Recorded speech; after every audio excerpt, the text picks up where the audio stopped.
Bom dia a todos vocês. Para mim é um privilégio estar aqui. A honra é para mim, não para vocês, porque quem fala a palavra de Deus sempre tem um privilégio.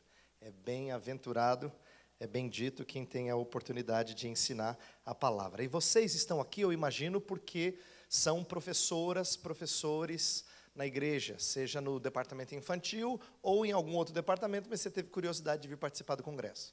Alguma coisa assim, não é? Mas a maioria de vocês lida com crianças, então vocês também têm o privilégio de ensinar. Embora às vezes, e isso eu sei que a gente tem vergonha de dizer, mas às vezes a gente tem a impressão de que o trabalho com a infância é um pouco mais fácil, eu consigo, não fácil de menos trabalhoso, mas assim, eu não conseguiria ensinar os adultos, eu consigo as crianças, como se tivesse uma qualificação inferior. E eu quero aqui quebrar com essa ideia e propor que nós pensemos em preparo difícil, demorado com as crianças, mas que vale a pena. E eu não vou falar do preparo de recortar aquele tanto de atividade que a gente faz no sábado à noite, porque no domingo de manhã vai usar. Disso eu não entendo nada, tem muita gente melhor do que eu. Eu não estou falando desse preparo, estou falando de preparo de conhecimento bíblico mesmo. É esse que eu quero compartilhar e estimular vocês a buscarem e a sempre refletirem com as crianças. Eu já vou deixar bem claro que, embora o tema da minha palestra tenha saído o legado da reforma para as crianças, eu não vou falar especificamente de história da igreja. A conexão que eu poderia fazer de início, e é só o que eu vou fazer, depois a gente vai entrar na Bíblia mesmo, em vários conceitos de como olhar para as Escrituras, é que a reforma teve um cuidado muito grande em quebrar com um conceito de salvação em que o homem tinha uma participação ativa, para falar das glórias da obra de Cristo. Como a reforma exaltou muito as glórias da obra de Cristo, o que acabou acontecendo é que eles passaram a olhar para os textos da Escritura e enxergar muito mais aquilo que Deus faz por nós do que aquilo que eu faço por Deus. E isso é significativo, porque às vezes a gente perde isso de vista. Às vezes a gente enfatiza mais o que eu vou fazer pelo Senhor do que o que Ele fez por mim. Não estou dizendo que você não acredita nas coisas preciosas que Deus fez por você. É claro que você acredita. Você diria, pastor, imagina, isso não se aplica a mim. Eu sei que Deus fez muito por mim, mas na maior parte das vezes a gente está enfatizando às nossas crianças, aos nossos adolescentes, aos jovens e até aos adultos, o que você vai fazer por Deus. Então, se a nossa ênfase está mais em o que nós fazemos pelo Senhor, então nós perdemos de vista a alegria que nos traz ouvir da obra de Cristo de novo e de novo. Então eu quero falar dessas coisas hoje pela manhã. E como já adiantou, eu quero agradecer ao reverendo Zé Roberto pelo convite, eu não vou fazer uma pregação, eu vou fazer uma aula, por isso que eu pedi alguma coisa para eu escrever aqui, para vocês acompanharem com mais facilidade aquilo que eu quero propor a vocês, tá? Então eu quero focar em narrativas bíblicas. Por quê? Algumas razões. Uma delas é que mais de um terço da Bíblia é composta de narrativas. Então nós estamos falando de ensinar um bocado de Bíblia. Quer dizer, se você for ensinar um bom trecho das Escrituras, você vai ter que lidar com narrativa. Mas essa não é a principal razão que me motivou a falar de narrativas aqui. É porque vocês que são professoras, professores de departamento infantil, vocês lidam muito com narrativa, porque é um dos gêneros literários que parece mais próximo e mais fácil de ensinar às crianças. É aquilo que a gente entende que as crianças se identificam mais. Dificilmente você vai dar uma aula de Eclesiastes para as crianças. Poderia, porque é Bíblia também. Mas a gente não está habituado a pensar assim. Se você fosse preparar uma aula, né, ou uma mensagem para as crianças, e o pastor colocasse na sua mão, dá uma aula no sábado que vem, durante um trabalho que vai ter aqui, a gente vai separar as crianças, você poderia dar uma aula? Fica livre para escolher. Dificilmente você escolheria, como eu falei, Eclesiastes ou Naum. Eu quero falar com as crianças sobre Naum. Não é comum, não é? A gente escolhe, a tendência é escolher narrativas, que são aquelas histórias que a gente acha que são mais fáceis de traduzir para as crianças. E não há nada de errado em escolher narrativas, porque narrativas têm um conceito muito positivo, que é a concretude de lições. Quer ver uma coisa? Mesmo se eu estivesse falando não de departamento infantil, não de ensinar crianças, mas se eu estivesse falando sobre verdades de Deus para encorajar os adultos que aqui estão, se eu lesse um texto de Paulo, mas eu ilustrasse com uma história, muita gente ia lembrar da história. Por Porque história faz isso. História dá concretude a conceitos atemporais. Ela sim, ela ganha, parece que ganha realidade. Você ouve aquela história, ainda mais se é uma boa ilustração, você fala assim, você viu aquela que o pastor contou? Nossa, eu quase chorei. A gente fala assim. Por quê? Porque história comove, história dá corpo a uma ideia. Se eu falo assim, Deus é fiel, você fala amém. Mas se eu conto uma história da fidelidade de Deus, você fala, puxa vida. Não é assim? Histórias têm esse poder. Narrativas, portanto, elas fazem isso, elas dão corpo a conceitos que são atemporais. Por isso que eu quero gastar tempo falando de narrativas, tá? Mas, antes de falar daquilo que eu vou propor que nós temos que fazer, eu quero chamar a atenção daquilo que eu acho que acontece que não é positivo. Essa é uma terceira razão pela qual eu escolhi falar de narrativas. E isso remonta à nossa conversa lá atrás, quando nós nos conhecemos, né? Eu estava falando com o reverendo Zé Roberto que eu sinto que muitas vezes a gente conta histórias e a gente tem um jeito muito fácil de aplicar essas histórias, mas que não é saudável.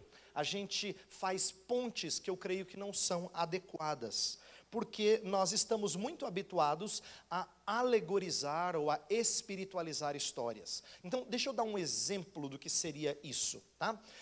Isso é tão comum no nosso meio que a gente faz sem perceber. Eu vou dar um exemplo. Digamos que você estivesse vindo à minha casa para a gente fazer um estudo bíblico, sem crianças, só os adultos, e aí eu lesse um texto, tipo esse que foi lido de Timóteo, eu diria assim, o que esse texto quer dizer para você? Aí você fala assim, esse texto, sabe, esse texto lembra da minha avó. Ela não chamava Eunice não, mas eu lembro da minha avó.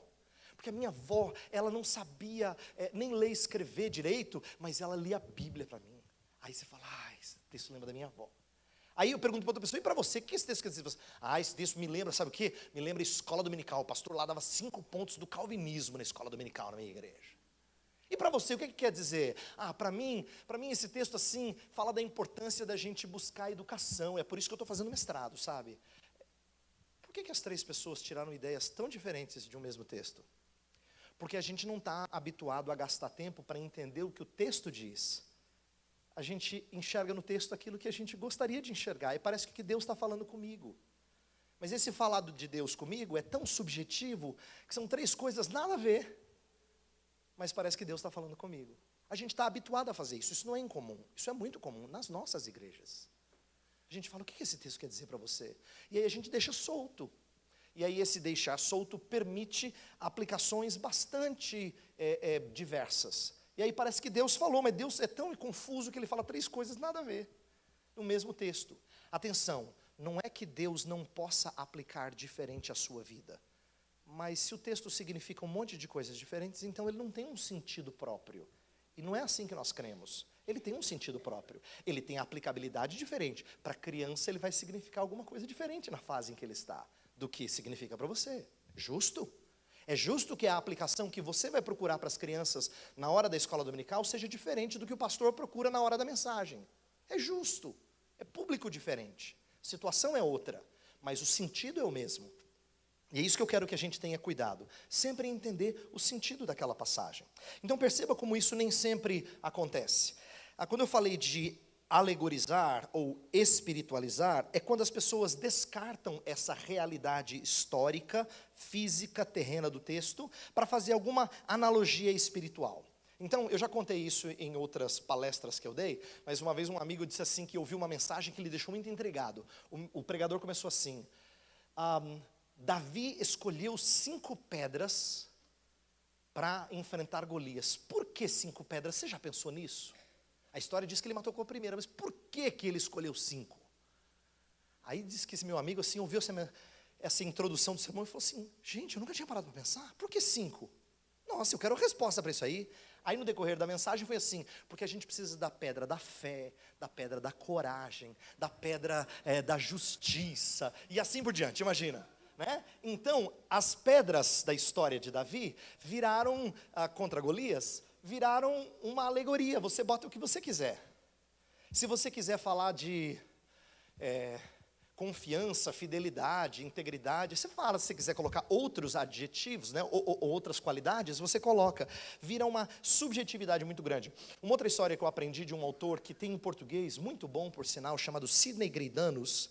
ele fala sobre a história de Jericó, que é muito comum a gente alegorizar. A gente fala das muralhas que nós temos, e de como nós temos que quebrar essas muralhas, porque Deus nos dá trombetas para quebrá-las. Até aí, não, ficou assim bonito, bem espiritual assim, né?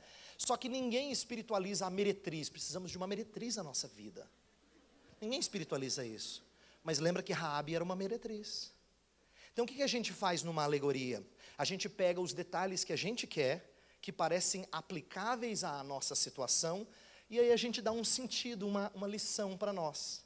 A gente não respeita o que o texto significa, o que Raabe foi. Na verdade, a gente deixa Raabe de fora porque ela é uma meretriz, a gente não pode esconder isso. Mas, na verdade, esse é um dos pontos mais significativos da história.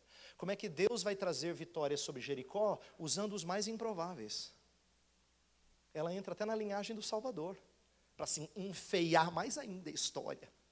Não dá para se esconder de Raabe. Então, se a gente vai contar a história de Jericó para as crianças, a gente vai dizer assim, Raabe era uma mulher muito má, até o dia em que ela creu em Deus. E essa é a história de Raabe. Não é uma história de uma mulher de Deus. É uma mulher que fazia coisa feia, muito feia. E a gente tem que contar desse jeito para entender quem é que Deus usa para livrar o seu povo.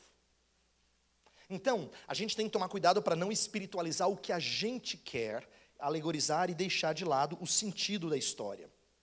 E isso promove aquilo que eu chamo de moralismo. Né? Na verdade, não sou eu que dou esse termo, esse é um termo técnico usado para dizer, todas as vezes que a gente conta uma história sem dar a ela o sentido dos grandes feitos de Deus, então ela vira muito mais aquilo que eu posso fazer, lição de moral, por isso moralismo. Então imagina que a gente estivesse falando sobre o texto de Gênesis 22, Abraão levando Isaque para ser oferecido. Tá? O que é muito comum a gente ouvir? Irmãos, nós temos que ter uma fé semelhante à de Abraão, que podia entregar o seu filho. Você já pensou nisso? Entregar o seu próprio filho. Aí você fica assim, você teria essa coragem? Aí você se sente a pior das pessoas, porque você não tem uma fé igual a de Abraão, né? E você fala assim, meu Deus, entregar o próprio filho. E veja, embora Abraão seja usado no Novo Testamento como um exemplo de fé porque ele confiava nas promessas de Deus, a questão é que a história tem a ver com a provisão de Deus, antes do que com a fé de Abraão.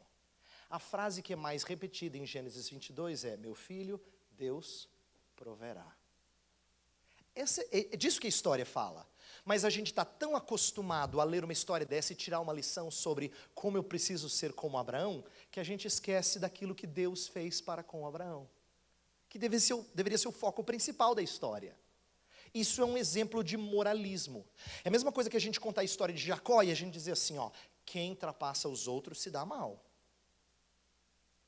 Ao invés de entender que Deus pega um trapaceiro e faz dele a sua nação. Porque ele teve os filhos, e os filhos de Jacó são as 12 tribos de Israel. Mas a gente está tão acostumado a tirar lições de moral, que a gente perde de vista essa preocupação com os feitos de Deus. Então eu quero anotar algumas coisas aqui para a gente ir se preocupando. Então, os perigos que eu quero que a gente aprenda a evitar são alegoria, eu vou colocar junto com outra palavra, espiritualização, vou colocar espiritualizar, tá? Outra coisa que está associada a isso aqui, mas que é outro tipo, é moralismo, que eu estou falando. E essas coisas são recorrentes. Eu estou falando disso não porque é um problema dos outros. É muito fácil falar do problema dos outros. Eu acho que esse é um problema nosso. Nós estamos habituados a fazer esse tipo de alegoria e de moralismo. Eu quero dar exemplos reais de lições de crianças. Tá? Então vamos supor que a gente vai contar a história da criação. Contar a história da criação tem muita coisa para aprender. Certamente poderiam tirar muitas lições. Mas se a gente conta a história da criação para os bem pequenininhos, imagina assim, bem pequenininhos, e fala que Deus criou os animais. Uma aplicação que eu ouvi dada certa vez é que a gente não deve maltratar os animais. Veja, essa é uma aplicação, é uma questão correta. Ela é uma questão correta, ela é uma ideia correta. Mas ela fica restrita, em primeiro lugar, naquilo que eu faço. E lembra que Gênesis 1 não tem nada a ver com o que eu faço. Gênesis 1, eu mal apareço. Eu sou no finalzinho criado à imagem e semelhança de Deus. Não é? Gênesis 1 tem a ver com Deus disse. E aconteceu.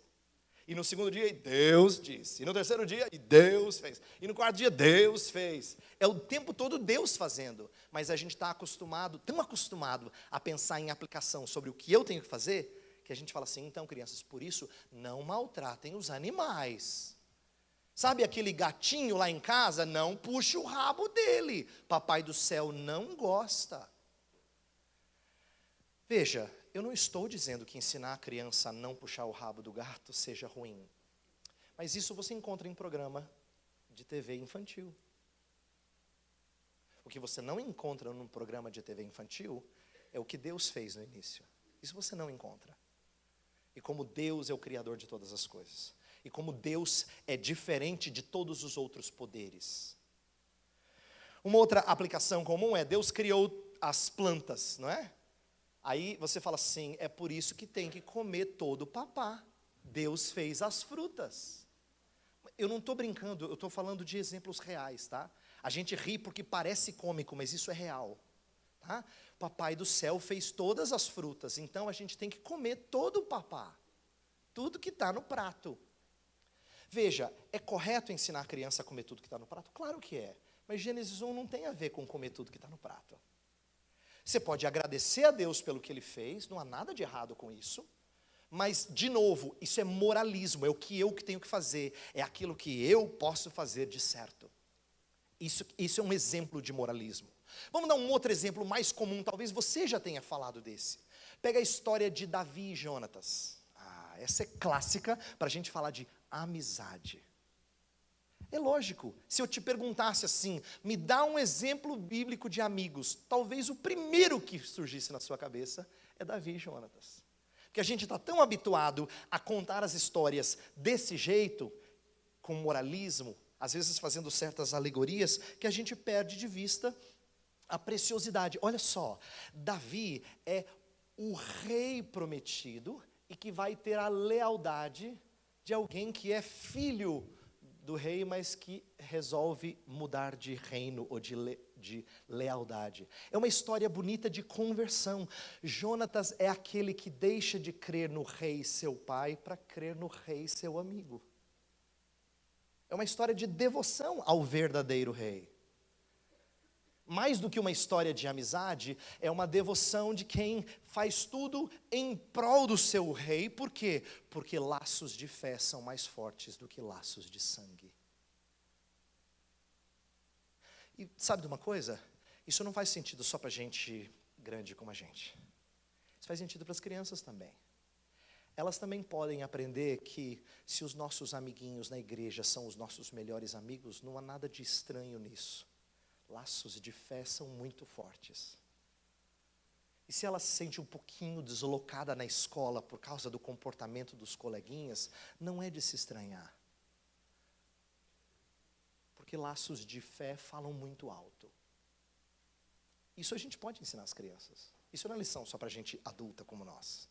Então o que eu quero dizer é que a gente aprenda a olhar para essas histórias não como uma lição de moral que a gente encontra num bom programa de TV ou num bom livro, mas que a gente apresente aquilo que ninguém mais pode oferecer. Então eu quero dar exemplos de princípios, tá? Então vamos colocar aqui princípios. Eu vou só anotar palavras-chave que a gente vai trabalhar no decorrer do restante do tempo que a gente tem aqui. Primeiro é que você tem que lembrar que a Bíblia é uma história. A Bíblia é, eu vou colocar assim, uma, com ênfase no uma, tá? História. Por que isso é importante? Porque a gente precisa ser lembrado que se a Bíblia é uma história, então nós temos que contar cada história da Bíblia à luz da história toda. Então Então vou dar um exemplo bem conhecido. Vamos supor que você estivesse dando uma aula de Ruth, né, do livro de Ruth, tá? O livro de Ruth seria ótimo assim para a gente juntar as mulheres que estão aqui, para a gente falar sobre como é que a gente pode ser leal à nossa sogra.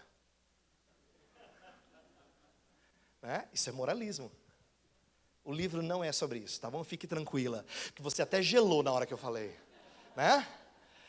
Não é sobre isso. O livro, na verdade, vai mostrar coisas lindas como um Boaz que cuida e protege, é verdade. São lições que a gente pode tirar do livro acerca do cuidado redentor de Boaz, tá? A maneira como ele se torna um redentor e certamente Ruth em relação a Noemi. Existem muitas lições que a gente poderia tirar, mas uma das coisas que às vezes a gente perde de vista é o finalzinho da história. Sabe por quê? Eu costumo dizer que Ruth é assim, ela termina de maneira maravilhosa, mas aí eu não sei por que o escritor teve a ideia de colocar aquela genealogia no finalzinho. Parece aqueles escritos do filme que ninguém mais quer ver, você quer sair do cinema? Sabe que está subindo os escritos assim? A história já acabou, gente. Quem quer ficar lendo nome? O produtor né? Ninguém quer ler. Os nominhos vão subindo assim, aí você fala, não está na hora de sair, acender as luzes e a gente sai do cinema. Mas na verdade aqueles nomes são o principal da história. A história inteira foi contada para mostrar que aquilo tudo que aconteceu entre Ruth e Boaz foi para que viesse o rei Davi. Na verdade, a maioria dos estudiosos diz que provavelmente o livro de Ruth foi escrito no período do reinado do rei Davi, ou um pouquinho antes, durante o reinado de Saul, quando Davi era o rei por direito, mas não era de fato. E a história foi contada para mostrar que o rei Davi era aquele que resolveria os problemas dos dias dos juízes. A história de Ruth começa assim: no dia dos juízes, o dia dos juízes, todo mundo sabia que era um tempo caótico. Mas aí vem essa bela história de como Deus providencia o grande rei. Então, aquele escrito no finalzinho da história, que parece assim chato, que a gente não gosta de genealogia. Sério mesmo, você está fazendo seu devocional, você chega em 1 Crônicas, de 1 a 9, haja paciência, né? E fulano gerou, ciclano, blá, blá, né? Você fala assim, meu Deus, por que tanto nome assim? Mas olha só, não é interessante que Deus sempre falou de descendência? Essa é uma promessa muito forte da parte de Deus para com o seu povo. Eu serei o vosso Deus e o Deus da vossa descendência. Deus ia formar um povo. Então toda vez que aparece gente, é sinal de que Deus está cuidando, preservando. A gente não lê genealogia assim porque parece chato, mas na verdade é isso que Deus está dizendo. É a preservação dele, o cuidado dele dentro dessa história maior. Então o que eu estou dizendo, a Bíblia é uma história, então se eu conto a história de Davi, ou se conta com Jonatas, ou se conta a história de Abraão em relação a Isaac, tem a ver com Deus prover uma linhagem, uma descendência. Deus cuida e preserva o seu povo. Ele não deixa que Abraão ofereça o sacrifício, ele oferece o sacrifício. A história tem a ver com Deus oferecer o sacrifício, para você não ter que oferecer. Não tem tanto a ver com o que você pode fazer por Deus.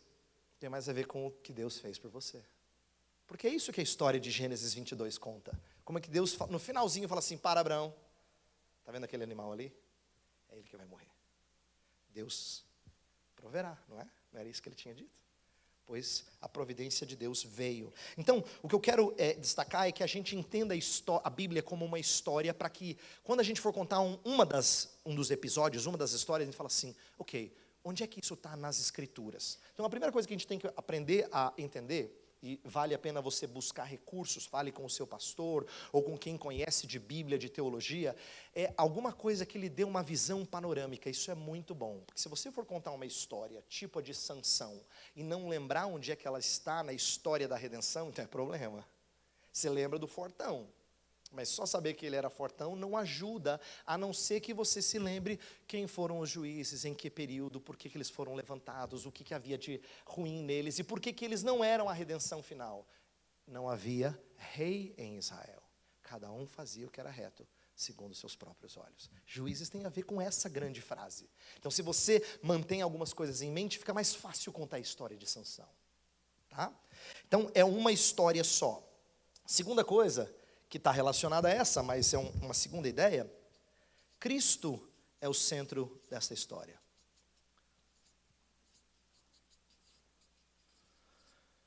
Cristo é o centro da história. E isso significa que é uma história de redenção. Se é uma história de redenção, então Cristo tem que aparecer no meio dela. As coisas têm que apontar para Cristo. Eu contei isso na igreja onde eu era pastor, há uns 2 anos atrás. Uma coisa que me bateu muito forte. Depois eu fui compartilhar com outras pessoas. Quando eu estava lendo, há uns anos atrás, a história de Davi agora se tornando rei, cuidando da descendência de Saul, principalmente de Jonatas, o seu amigo agora morto, ele faz uma pergunta: tem mais algum descendente? E aí alguém fala assim, tem um aleijadinho chamado Mefibosete. E aí Mefibosete é chamado. Quando Mefibosete chega e Davi vai cuidar dele, ele chama Mefibosete para assentar-se à mesa do rei e comer com o rei. Só que Mefibosete fala uma frase muito estranha e politicamente incorreta para nós hoje. Ele fala assim: como é que o senhor se importa como um cão morto como eu? Ele usa essa expressão. O que ele quer dizer é que ele era um inútil, ele não podia fazer nada por Israel. Ele era um aleijado, o que ele ia fazer? Não tinha espaço para cadeirante naquela época. Eu não estou zombando, estou falando sério. Não tinha assim, ele não podia fazer computação. Tá? Ele era um inútil. E ainda assim, ele é convidado a comer na casa do rei. Então, o que me bateu quando eu estava lendo essa história? Eu falei assim, gente, essa seria a história perfeita para a gente contar sobre justiça social, inclusão social, né? Colocar os desfavorecidos no nosso meio. Mas não tem a ver com inclusão social no sentido que a sociedade fala, porque é uma questão de justiça, dar direitos a todos, nada disso. Mefibosete sabia que não tinha direito a nada. Ele era um cão morto. Mas por que a história é marcante? Porque ele recebe o privilégio de sentar à mesa do rei por causa do amor que Davi tinha para com o pai dele, Jonatas. Esse é o palco perfeito para a gente entender como é que nós somos tratados. A gente se senta à mesa do rei por causa de um amor que gente maior tem um pelo outro. Não é por causa daquilo que eu faço no reino. É por causa do amor que o pai tem para com o filho. É por isso que eu, Mefibosete, sou chamado a sentar à mesa do rei. Agora veja, as crianças conseguem entender isso. Elas conseguem fazer relação entre essas histórias e a grande redenção em Jesus Cristo. Pena que a gente só deixa para contar de Jesus quando as histórias são do Evangelho. Aí ela perdeu a conexão de toda a história. O fato de ser uma história só. Ela perdeu de vista Cristo como o centro dessa história. Outro princípio importante que a gente precisa aprender é de como as aulas, eu vou ser ousado aqui, toda aula devia ter um grau de lei e um grau de graça. Às vezes a dose vai variar dependendo do texto com o qual você trabalha. O que eu quero dizer com isso?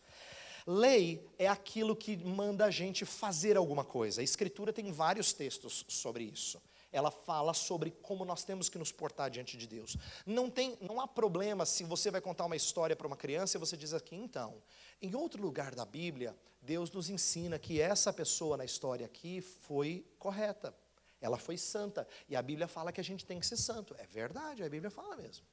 Então a gente pode exortar as pessoas a serem santas, não só porque aquela história disse, mas porque tem outro lugar da Bíblia em que fala, sede santos como o vosso Pai é santo. E aquela história mostra aquele personagem bíblico sendo santo. Ok, ótimo. Mas não tem que ser uma coisa ensinada só para a gente obedecer. Presta atenção. A gente está tão acostumado a falar de mandamentos que a impressão que dá é que a gente deu as dicas para eles obedecerem, porque você tem que falar muito de regra. Inclusive, você está tão acostumado a falar de regra, que se você é mãe, você sabe assim, que você já várias vezes perdeu a paciência e fala assim, menino, quantas vezes eu tenho que te dizer? Porque você está acostumado a pensar em mandamento para quê? Para levá-lo a obedecer. É assim que a gente pensa. Mas mandamento na Bíblia não é só para isso. Muitas vezes mandamento na Bíblia é para gerar confissão de pecados. Porque ele expõe a nossa dificuldade de obedecer. O que eu quero dizer é o seguinte, as lições para as crianças deveriam ter um momento de confissão. Sabe por quê? A gente perde de vista o orgulho delas. É tão bonitinho, é tão assim, meiguinho, tão branquinho, que a gente perde de vista que elas falam o tempo todo assim, tia, eu sou bom nisso. Né? Olha como eu sou bom, ela chama atenção para como ela faz isso bem feito. Ou senão ela fala assim, eu nunca fiz isso. Mentirosa. Mas elas fazem isso com frequência. E a gente tem mais coragem de exortar o adulto. A criança a gente faz menos, mas a criança devia ser ensinada a falar para o papai do céu, desculpa. Não é verdade que eu sempre obedeço. Desculpa. Não é só para o amiguinho, é para o Senhor Deus.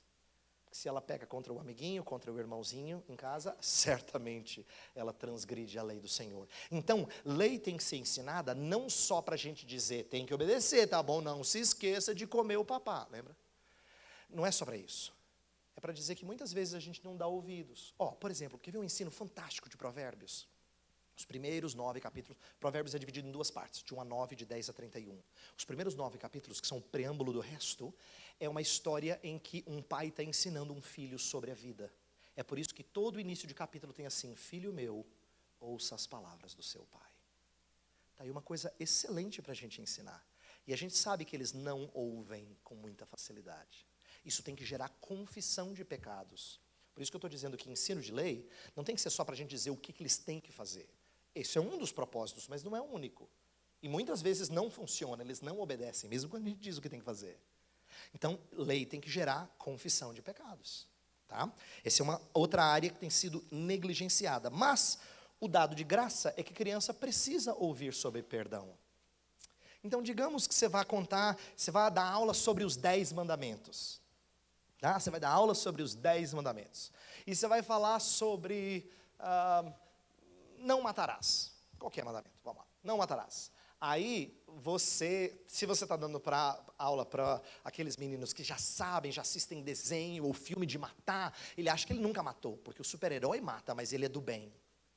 Tudo bem ele matar, né? Mas eu não matei. Mas aí você vai ensinar o que a Escritura fala sobre não matarás. Você pode e deve expor a lei de Deus de tal forma que ela enxergue como é que ela ofende os outros, não preservando a vida dos outros. E aí você levou a confissão de pecado. Ok, pastor, consegui, surpreendente, mas a aula não pode acabar aí. Porque se ela acaba aí, ela é desesperadora. Confessar pecados e não ouvir palavra de perdão é desesperador. Você já passou por isso. Quando você pede desculpas e a pessoa não reage dizendo assim... Está tudo bem entre a gente. Isso deixa a gente angustiado. Deus não fica dizendo assim, fica de castigo aí no cantinho. Deus não fala assim. Lá no cantinho, de castigo. Depois eu falo contigo. Se Deus falasse assim, a gente ficava desesperado. Mas Ele não fala assim. Ele responde à nossa confissão genuína com palavra de perdão. Então, se a gente está ensinando não matarás as crianças, a gente pode dizer por que Deus perdoa gente que maltrata os outros como nós. Para perdoar-nos dos nossos maltratos para com os outros, Ele teve que ser maltratado. Ele teve que ser maltratado. Ele sofreu as agressões desse mandamento. E foi perfeito naquilo que Ele fez, e no pagamento dos nossos pecados. Então Ele é, ao mesmo tempo, quem recebe esse delito, esse pecado, essa quebra de mandamento, e é aquele que paga pelas nossas quebras de mandamento. Então, você deve contar a história para que a criança receba graça. Essa é uma das coisas que eu sinto que nós fazemos pouco. Nós queremos ensinar os nossos filhos, as crianças da escola dominical, o que fazer, e a gente perde de vista que lei tem que evidenciar que elas não fazem muitas vezes, e que elas precisam buscar perdão, graça. Não só para serem perdoadas, mas para serem santificadas. Deixa eu fazer um parênteses, eu não estava planejando falar isso aqui, mas é importante. Por favor, não tenha a impressão de que o seu filho precisa fazer, ou a sua criança na escola dominical, precisa fazer aquela entrega formal a Jesus para ela entender essas coisas. Ela vai entender de santificação muito antes de ela talvez fazer uma entrega consciente. Por quê? Porque os filhos da aliança são criados a entender a lei do Senhor desde pequenos. E entender que eles não conseguem fazer. Inclusive, se você sempre evidenciar o pecado deles, eles vão perceber que eles são maus. Mas não os deixe desesperados. Mostre a eles que a graça de Deus não só perdoa, mas ela renova. Tudo isso pode ser ensinado antes dela fazer uma decisão oficial, ou uma confissão consciente.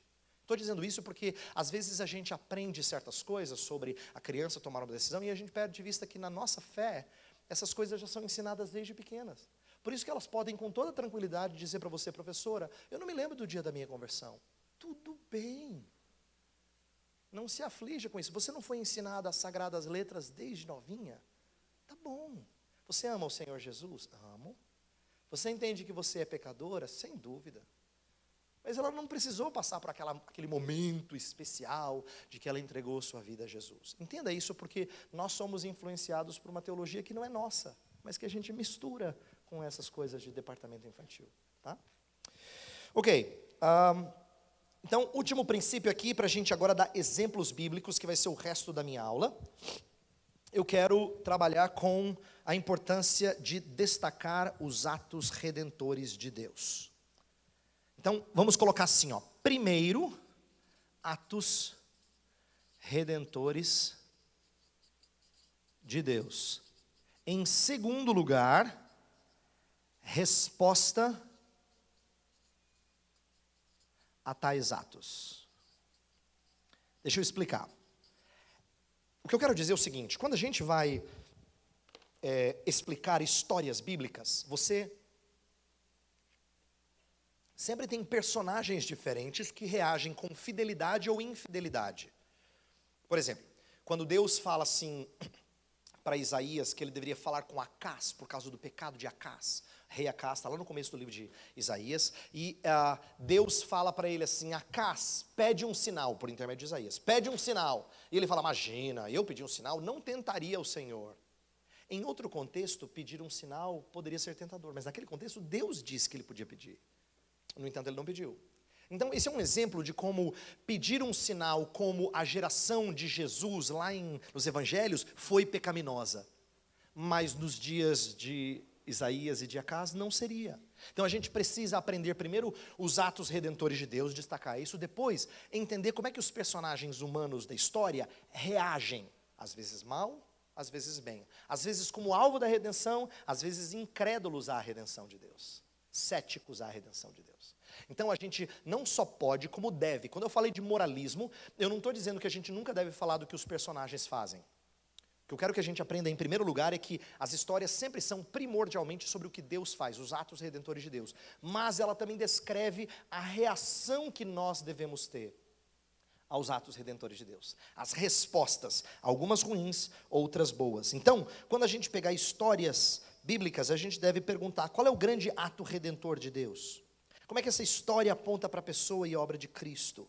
Como é que os personagens reagiram aos atos redentores de Deus? É isso que eu quero destacar com vocês, tá? E trabalhar o resto do nosso tempo aqui, olhando para histórias bíblicas, tentando destacar o que histórias bíblicas têm a nos ensinar sobre esses princípios. Então, perigos comuns e princípios bem amplos, eu sei, mas que ajudariam a gente a contar histórias de uma forma que honraria mais o Senhor e seria mais proveitoso ao homem. Deixa eu explicar por que proveitoso ao homem. Eu não quero que a gente tenha a impressão de que é comovente ir para a igreja para ouvir o testemunho de um irmão fiel, mais do que aquilo que o Deus fiel faz por mim. Às vezes a gente se comove com testemunhos, e não há nada de errado nisso, porque testemunhos são encorajadores. A própria Escritura fala, às vezes, de termos fé semelhante à de Abraão, à de Moisés, à de Jacó e assim por diante, como Hebreus 11.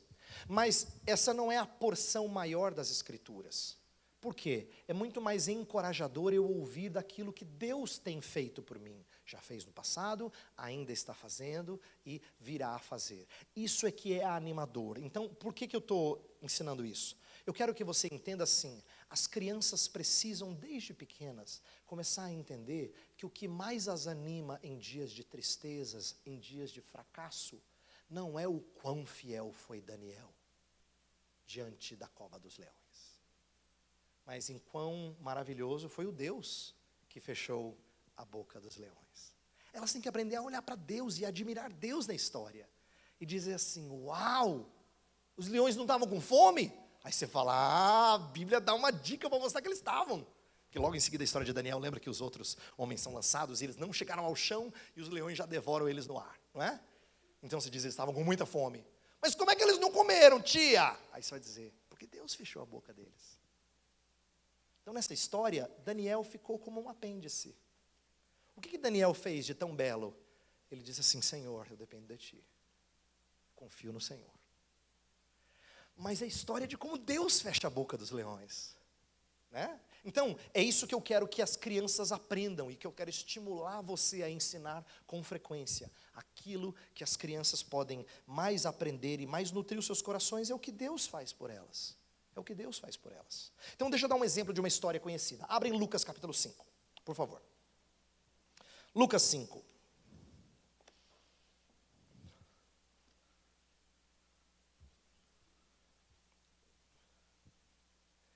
Vamos pegar a famosa história da pesca maravilhosa. Lucas capítulo 5. Então eu vou começar lendo assim. A partir do primeiro verso.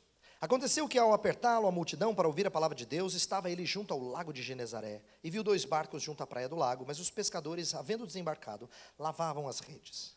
Entrando em um dos barcos, que era o de Simão, pediu-lhe que o afastasse um pouco da praia, e assentando-se, ensinava do barco as multidões. Quando acabou de falar, disse a Simão, faze-te ao largo e lançai as vossas redes para pescar. Respondeu-lhe Simão, mestre, havendo trabalhado toda a noite, nada apanhamos, mas sob a tua palavra lançarei as redes. Isto fazendo, apanharam grande quantidade de peixes e rompiam-se-lhes as redes. Então fizeram sinais aos companheiros do outro barco, para que fossem ajudá-los. E foram e encheram ambos os barcos a ponto de quase irem a pique. Vendo isto, Simão Pedro prostrou-se aos pés de Jesus, dizendo, Senhor, retira-te de mim, porque sou pecador. Pois à vista da pesca que fizeram, a admiração se apoderou dele e de todos os seus companheiros, bem como de Tiago e João, filhos de Zebedeu, que eram seus sócios. Disse Jesus a Simão, não temas, doravante serás pescador de homens. E arrastando eles os barcos sobre a praia, deixando tudo, o seguiram. Veja, essa é uma história bem conhecida, linda, ótima de pregar, de ensinar para as crianças, tá? Mas quais são algumas maneiras erradas da gente olhar para esse texto? Então eu quero ilustrar aqui com o que seria alegorizar, espiritualizar, né? ou algum tipo de moralismo. É você dizer assim, Jesus se encontra com Pedro enquanto ele lavava as redes. Aí você fala assim, gente, às vezes Deus fala conosco em meio às tarefas mais corriqueiras da vida. Ó, fica bonito, hein? Nossa, você fala, nossa, é verdade, eu estava hoje lavando a louça, e eu senti Deus falando, pronto, aí o sermão ficou lindo, esse pastor arrebentou. Não arrebentou coisa nenhuma.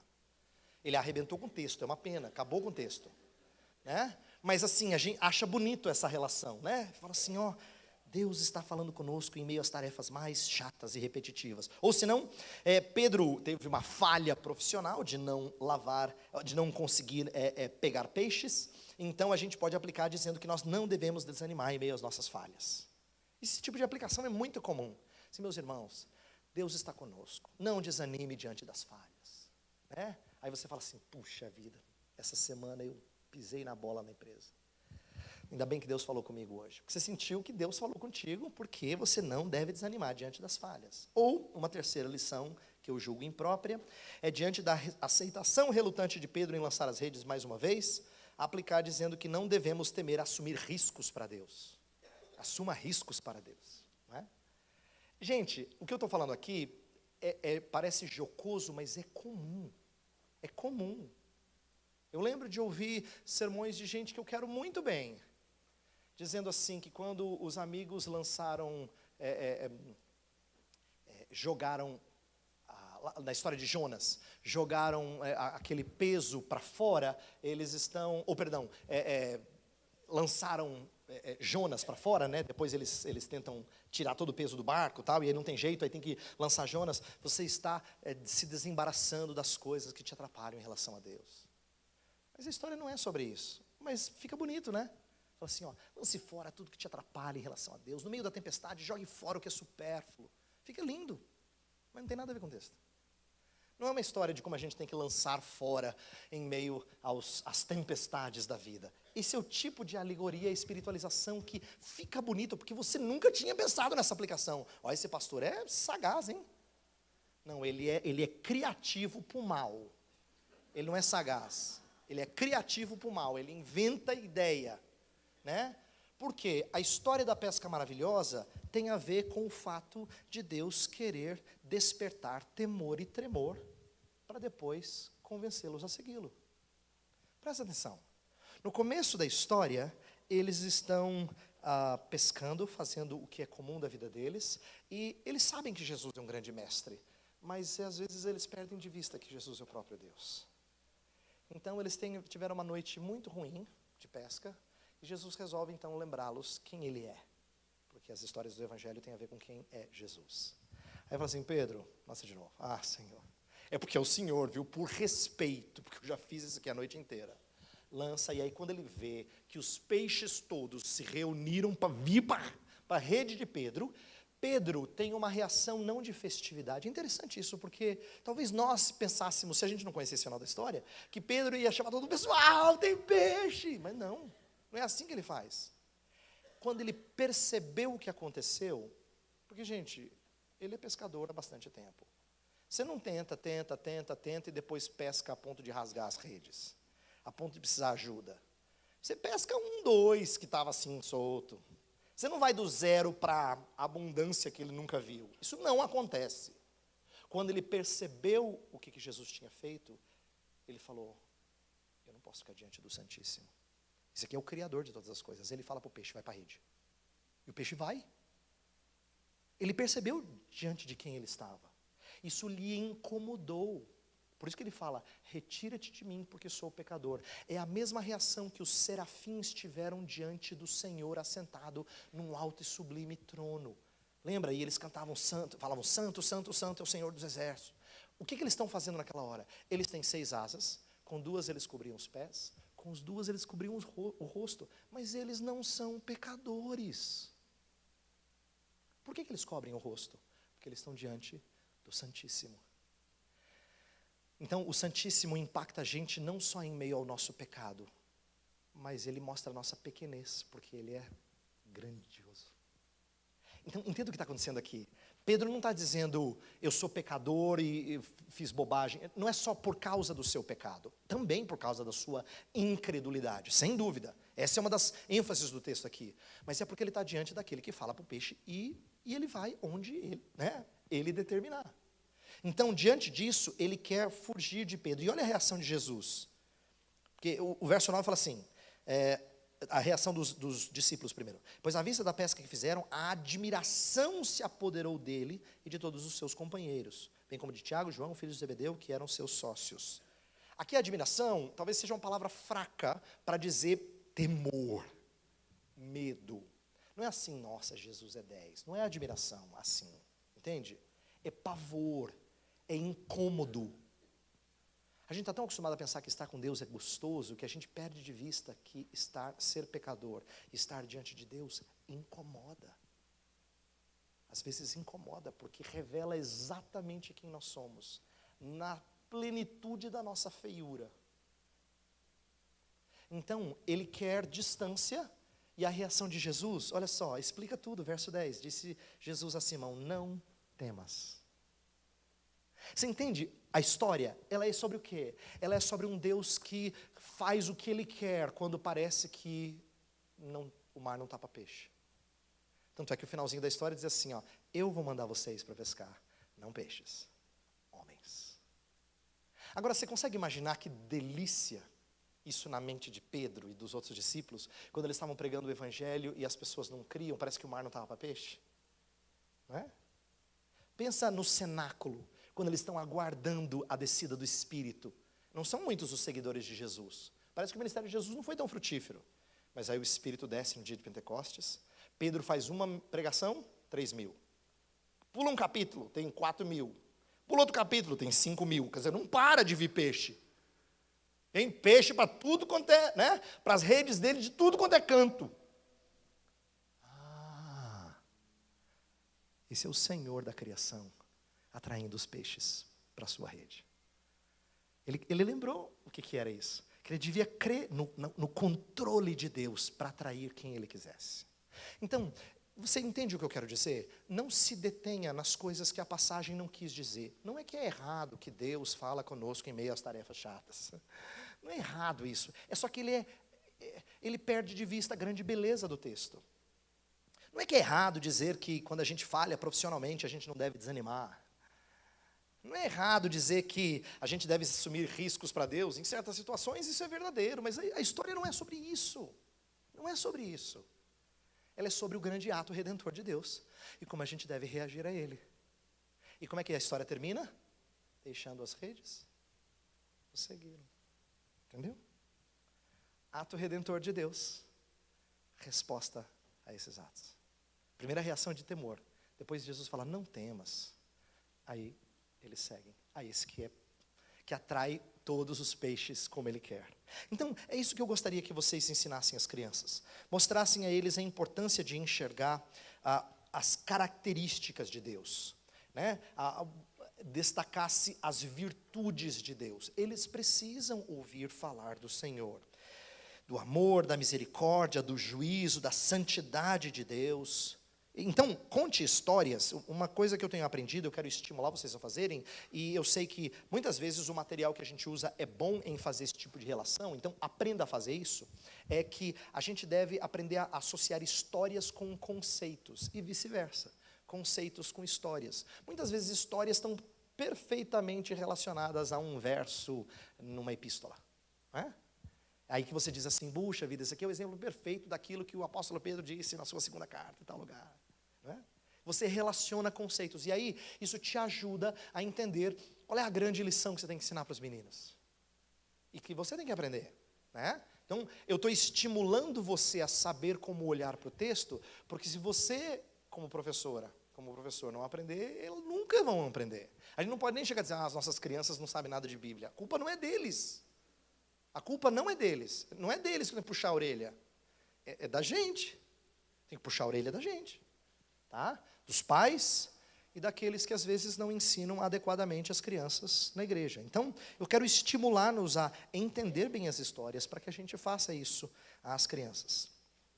Para elas serem encorajadas, elas não precisam ouvir o que alguém no passado fez para Deus. Na verdade, exaltar exemplos do passado pode desanimar ou inflar com a motivação errada. Presta atenção como o moralismo faz mal. Se você fala assim, então, você tem que ter a fé igual a de Abraão, né? E você destaca só isso, ou ser como Daniel na cova dos leões, ou coisa do tipo assim, quando ele orou e acabou na cova dos leões, a gente pode gerar duas reações muito negativas. É alguém assim se sentir o pior das criaturas, porque ele não é igual a esse personagem bíblico, assim, nunca vou conseguir, né? Nunca vou conseguir. Quando a gente ouve algum testemunho, por exemplo, eu estava conversando com uma pessoa um tempo atrás, e aí eu fiz relação com uma história que eu tinha ouvido. Eu vi a história de um pregador norte-americano muito famoso, dizendo assim, Deus, por graça divina, nunca me deixou entrar em pornografia. Desde a minha juventude, eu nunca olhei para sites indevidos e coisas do tipo, ou revistas. Veja, um pastor velho, então ele estava falando de como Deus o preservou disso. E eu conversando com uma pessoa que luta com isso. E aí eu fico imaginando assim, se para encorajá-lo eu vou mostrar essa história, ele fala assim, eu nunca vou conseguir. Porque não é essa história que o anima. Essa história o frustra. Essa história diz assim, ele é crente, eu não sou. Mas a gente não percebe que moralismo faz isso. Ela desperta um certo desânimo em quem acha que nunca consegue. Márcia tem um outro tipo de aluninho na sua sala também. Aquele que diz assim, tia, sabe que eu já fiz? É você dar a impressão de que ele tem a fé, ou ele é o exemplo, ele faz isso, faz aquilo. Então, ela gera duas coisas péssimas, ou desprezo pecaminoso, ou um orgulho desenfreado. Ela tem a impressão que ela faz, ou que ela nunca vai conseguir. Porque é só isso que a gente ensina. Se a gente ensina o tempo todo moralismo, então ela vai ser encaminhada a uma dessas coisas. Se tem a ver com aquilo que Deus fez, aí ela não vai ser encaminhada a isso, porque não tem a ver com ela. Não adianta nada ela dizer, tia, o que eu fiz. Não tem a ver com ela, tem a ver com o que Deus faz por ela. Então é importante que a gente ensine isso, que a gente mostre esse caminho, tá? Eu quero que a gente aprenda a examinar o texto e a trazer o texto para a vida das crianças. E eu a minha última parte vai ser uma sugestão bem simples, não de dicas práticas e como eu vou ensinar você a dar aula em 15 minutos, impossível, tá? Não dá. Mas eu quero mostrar os passos que você tem que caminhar. Até porque eu não acredito em coisas que a gente aprenda numa palestra. Eu estou sendo bem cético em relação ao que eu estou falando para vocês. Eu quero dizer o seguinte: a gente não aprende as coisas mais preciosas do nosso ensino ouvindo uma palestra, um workshop. A gente aprende ouvindo essa mesma verdade 1, 2, 3, 5, 10 vezes. Aí você aprende. Então talvez você já tenha ouvido algumas dessas coisas, não tem importância, eu vou fazer questão de enfatizar de novo. Mas porque o meu intento é lembrá-lo que a razão da gente ouvir a palavra de Deus sempre é porque é assim que a gente aprende, é assim que a Escritura nos ensina a ensinar. Então eu quero falar de 3 passos que devem ser utilizados na hora da gente entender um texto e contar uma história às crianças, tá? Então primeiro, eu quero falar, deixa eu pegar aqui minhas anotações. Vamos falar primeiro de contextualização. Contextualização. Depois a gente vai falar sobre descontextualização.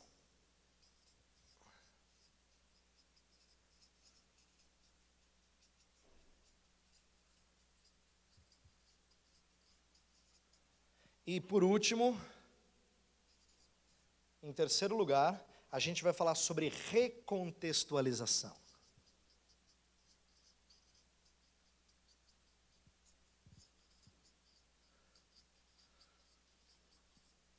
Então, eu vou explicar os 3 passos bem brevemente, e aí eu vou dar exemplos bíblicos, tá? Então, contextualização tem a ver com entender o que o texto disse para as pessoas que primeiro receberam o texto. Isso é muito importante. Antes de cometer aquele erro que eu falei no começo da palestra, o que esse texto quer dizer para você? Antes de eu fazer essa pergunta, eu preciso primeiro entender o que esse texto disse para quem recebeu esse texto a primeira vez. Para quem ele foi escrito, por que ele foi escrito, qual era o contexto, isso é importante. Então essa parte de estudo que um pastor e um professor deve fazer, ela é imprescindível, a gente não pode pular essa parte. Ela ajuda a gente a entender o texto sagrado, tá? Então tem a ver com o entendimento de as intenções do autor, quem é o público-alvo, como é que essas partes do texto foram organizadas. Por exemplo, você já percebeu que os evangelhos de Mateus, Marcos e Lucas têm organização diferente das histórias de Jesus. Não é à toa. A história de Jesus é a mesma, mas o que eles querem contar com a história de Jesus é levemente diferente. Um enfatiza uma coisa, outro enfatiza outra. Então eu quero dar um exemplo que fez muito sentido para mim alguns anos atrás. Pega a história de Mateus, ou o Evangelho de Mateus, perdão. Evangelho de Mateus. O Evangelho de Mateus é sabido, foi escrito aos judeus, tá? Por isso que Mateus tem muito assim, e cumpriu o que estava na Escritura. É o Evangelho que mais tem citação do Antigo Testamento. E se cumpriu o que estava na Escritura, para que se cumprisse o que estava na Escritura. Então, ele não faz sentido a gente que não conhece o Antigo Testamento. Você não enxerga tanto disso em Lucas, em Marcos, mas em Mateus tem muito, o tempo todo, para que se cumprisse a Escritura, para que se cumprisse a Escritura. Porque ele é escrito para judeus, para mostrar que Jesus é o Messias, é o Messias, esperado pelos hebreus do passado. Ele é o tão precioso Redentor, tá? Então, pega a história de Mateus. Mateus começa no capítulo 1, como sendo alguém que é descendente de Abraão e de Davi. Então ele é a semente prometida a Abraão e ele é o filho de Davi. Ok? Muito legal. Continuemos. No capítulo 2, ele precisa fugir para o Egito. Você lembra? Vou colocar só algumas palavras-chave, tá? Fugir para o Egito. E aquele momento em que Herodes está preocupado com a ideia dos magos não voltarem e falarem onde é que ele estava, e aí eles matam todas as crianças, e aí eles descem para o Egito. No capítulo 3, acontece o batismo de Jesus. No capítulo 4, ele é tentado no deserto. No capítulo 5 até o 7, tem o Sermão do Monte. Sermão do Monte. Agora atenção. Tem uma coisa que para você é mais difícil de entender, porque você não é judeu, mas quem é judeu entenderia com mais facilidade. Tem uma história na Escritura de um povo descendente de Abraão, que saiu do Egito, passou pelas águas do Mar Vermelho. Isso Paulo fala em 1 Coríntios que é o batismo. Eles foram batizados quando passaram pelo Mar Vermelho. Depois andaram um tempo no deserto e pararam num monte para ouvir a lei do Senhor. Ele está contando essa história para gente que entende essa história. Jesus é a história de Israel contada de novo, só que agora sem as pisadas na bola. Ele é o verdadeiro israelita, que faz essa trajetória que eles já conheciam. Tá? Eles já conheciam essa história, mas de repente começa a fazer, espera aí, fugir do Egito, passar pelas águas, andar pelo deserto, chegar num monte, receber a lei. Já ouvi essa história antes. É lógico, já ouviu mesmo. Ele está escrevendo para esse povo. Então o que eu quero dizer é que entender esses detalhes do texto enriquece o nosso entendimento dele. Por que que Mateus organizou desse jeito? Em Lucas você não vai achar essa ordem. Não é propósito de Lucas. Eles estão contando a mesma história de Jesus, mas com propósitos diferentes. Tá? Então é importante a gente entender intenção do autor, público-alvo, a organização dos textos e assim por diante. Mesma coisa de Juízes. Juízes, o refrão de Juízes é: não havia rei em Israel, cada qual fazia o que achava mais reto. Lembra? Fazia reto os seus próprios olhos.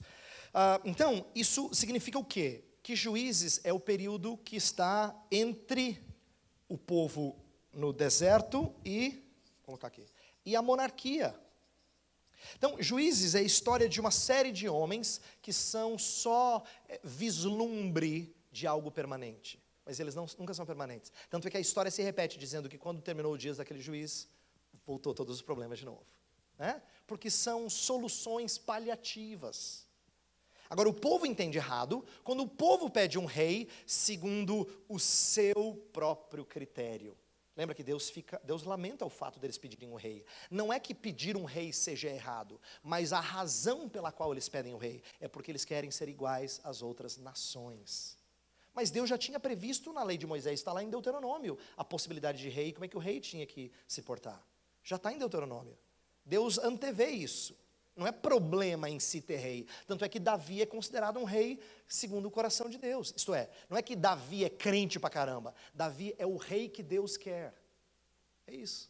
Davi é o rei que Deus quer, não Saul. Saul é escolha do povo que pensa em fazer igual às pessoas, os povos ao redor. Tá? Então, isso contextualizar é entender o propósito das histórias. É basicamente isso. Descontextualizar tem a ver com entender os temas da Escritura, de toda a Escritura, que permeiam a narrativa, aquela narrativa. Então pensa no seguinte: o que é que aparece em outros lugares da Escritura e que passa por aqui também? Passa por aqui. Temas que eu conheço do resto da Bíblia que passam por aqui. Como é que esses temas estão relacionados? Tá? Então, entender isso é muito importante. Vamos pegar a história de Ruth, que eu já mencionei. A história de Ruth, ela tem algumas coisas importantes. Quer ver um detalhe que a gente se esquece, mas que é muito precioso? Parece simples. Mas Ruth é uma história na qual Noemi, no capítulo 1, vamos colocar aqui, capítulo 1. Como é que o capítulo 1 mostra Noemi?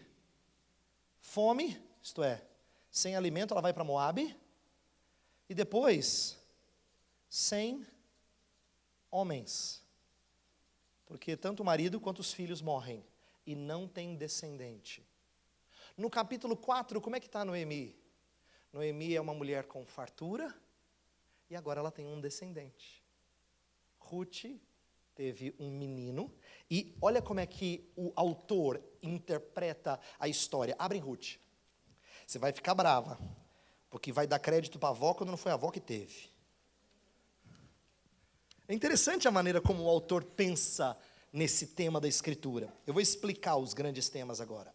Olha só, capítulo 4, versículo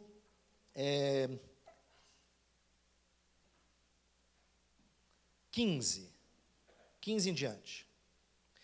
Ele será restaurador da tua vida, está falando do descendente, do filho de Boaz e Rute, tá? Falando para Noemi. Ele será restaurador da tua vida e consolador da tua velhice, pois tua nora que te ama o deu à luz, e ela te é melhor do que 7 filhos. Noemi tomou o menino e o pôs no regaço e entrou a cuidar dele. As vizinhas lhe deram o nome dizendo, a Noemi nasceu um filho. Como nasceu um filho? É da Rute. Agora a avó vai dizer que é meu. Engraçado, né? Mas não tem a ver com disputa do menino. Não é mãe ou a nora e a sogra disputando quem é que vai dar banho no menino hoje. Ah, deixa eu dar banho, vai. Não é isso. Não é uma história é uma história de como é que Deus vai preservar as duas coisas que Ele prometeu lá atrás para Abraão.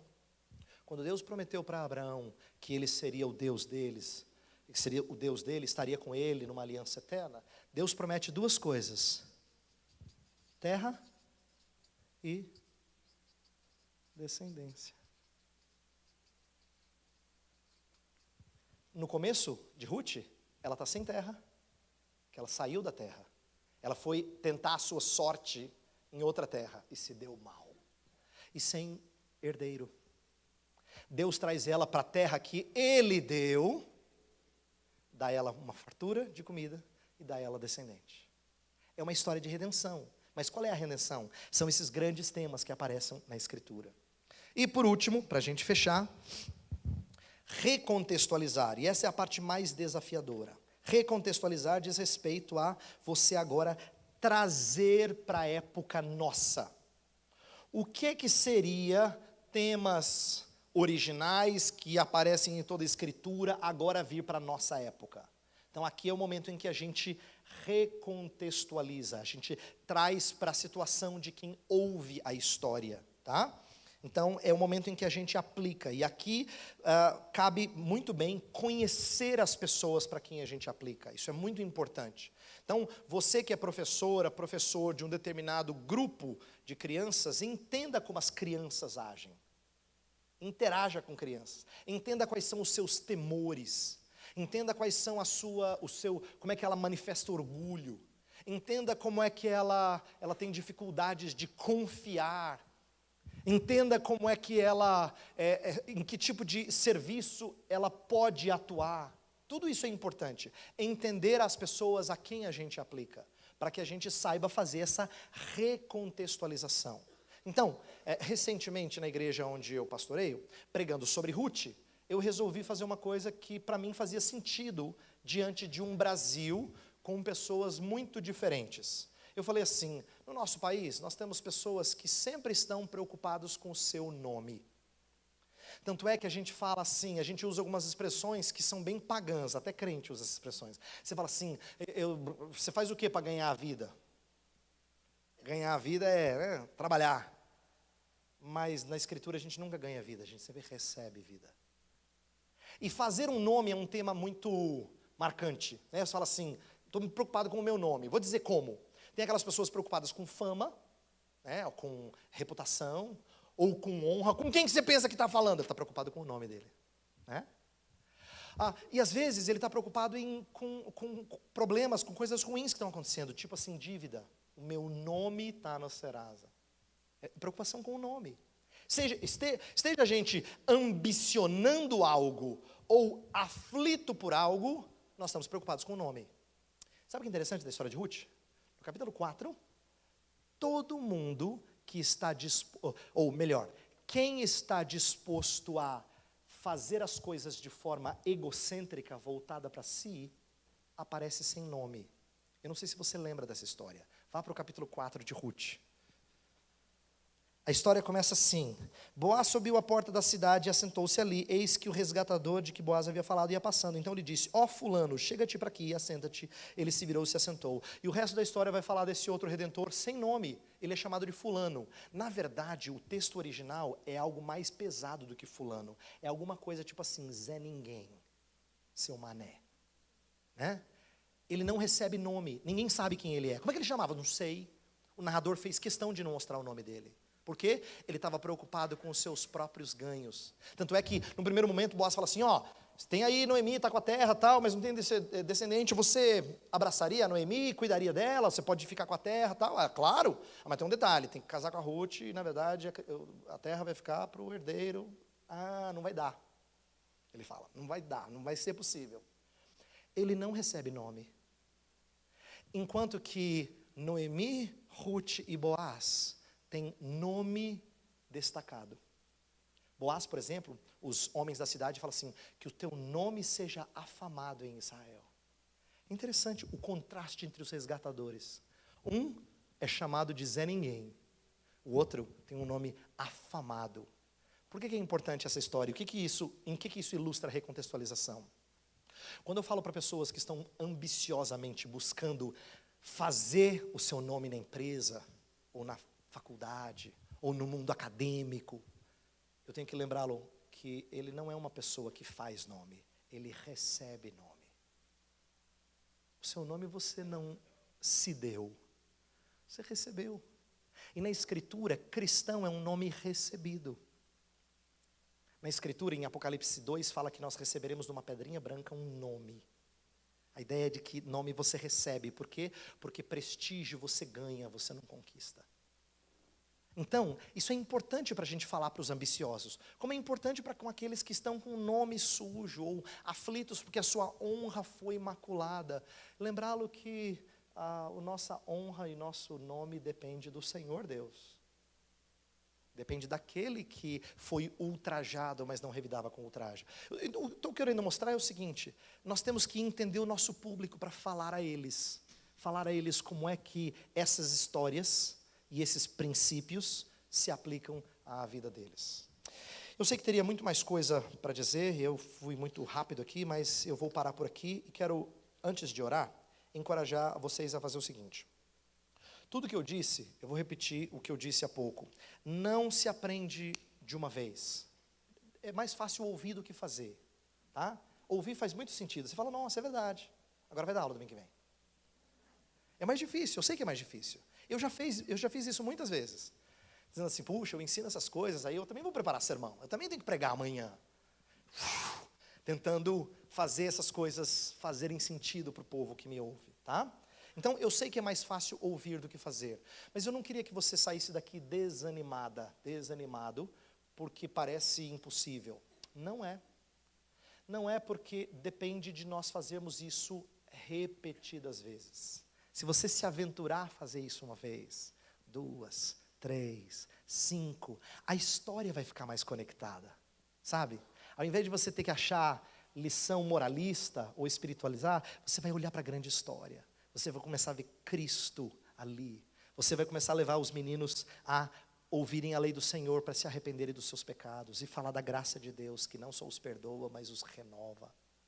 Você vai aprender a olhar para os atos redentores de Deus e dizer como é que eles têm que reagir a esses atos redentores. Se você fizer isso de novo, vai se tornar comum.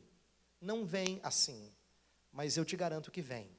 Se a gente estudar, se a gente repetir o exercício, vem. Eu quero orar por vocês, para que as histórias sejam contadas dessa maneira que honra e glorifica o Senhor.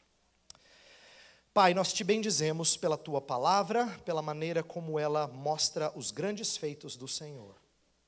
Pedimos que ao ensinarmos as crianças em nossas igrejas, nós não percamos isso de vista. Que ela é um livro que narra principalmente os teus grandes feitos redentores. Então ensina-nos a falar de ti para os meninos. A falar de ti em primeiro lugar, mostrar a grandeza do Senhor. Como o Senhor é admirável e belo, santo e bom. Que eles aprendam a olhar para o Senhor e serem espantados pelo Senhor. Que também a reação que eles tenham diante da tua lei é que eles não conseguem cumpri-la, o que é verdade. Mas de que o Senhor perdoa e purifica todo aquele que confessa o seu pecado. Por isso, ensina-nos a aprender ou ler a tua palavra desse jeito, para que a gente ensine as crianças a ler desse jeito. E quem sabe o Senhor pode promover mudanças drásticas nas nossas igrejas, em que crianças e pais passam a ler a tua palavra de outra maneira. Senhor, faz isso por amor do teu nome, por amor da tua glória. Nós te pedimos em nome de Cristo. Amém.